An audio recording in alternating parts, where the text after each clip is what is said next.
We Americans are aware of what's happening in Cambodia and South Vietnam because this country has a big stake there. But Bangladesh is a different case.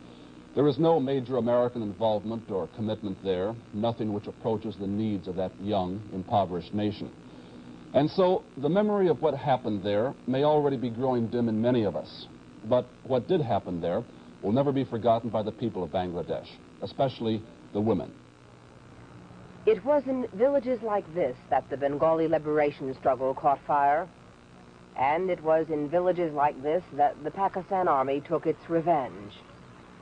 The villagers still speak of it, the men telling their stories of fighting, the children telling their stories of running and hiding. It is the women who are silent, women like Saira. She is 16 years old, a widow, and pregnant with the child of a Pakistani soldier. Like thousands of women throughout Bangladesh, she is carrying a child she does not want. She says that her husband was in the Mukti Bahini. He was a commander of the force, in the village.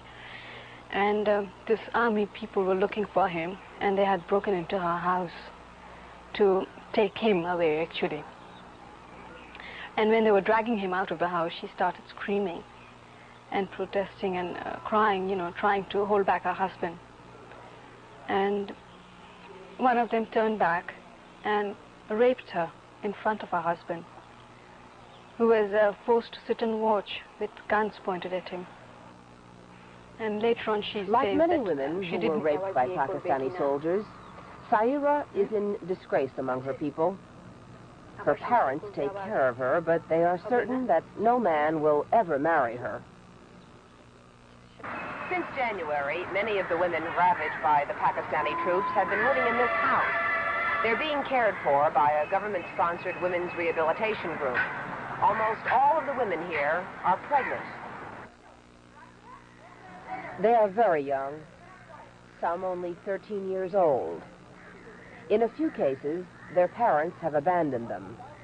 In others, their husbands have rejected them. About 70 have had abortions, and those who have had their babies plan to give them away. Most of the girls here were held prisoner by the Pakistani troops in the army barracks. For weeks, each day and each night, they were forced to submit to whatever the soldiers demanded. This is Rushanara, 14 years old and 7 months pregnant.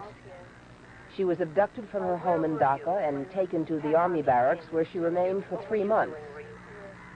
She says there were nights when as many as 30 soldiers forced themselves on her. Sheikh Mujibur Rahman has said that these women are heroines. But politics, the war, and even the liberation are not really the concerns of these women. They are the innocent victims of war, and the children they bear will share in their grief. This is Liz Trotta, NBC News, in Dhaka, Bangladesh. Many of the soldiers who attacked those women are among the 100,000 Pakistani prisoners of war held by India. India has offered Pakistan what it calls unconditional talks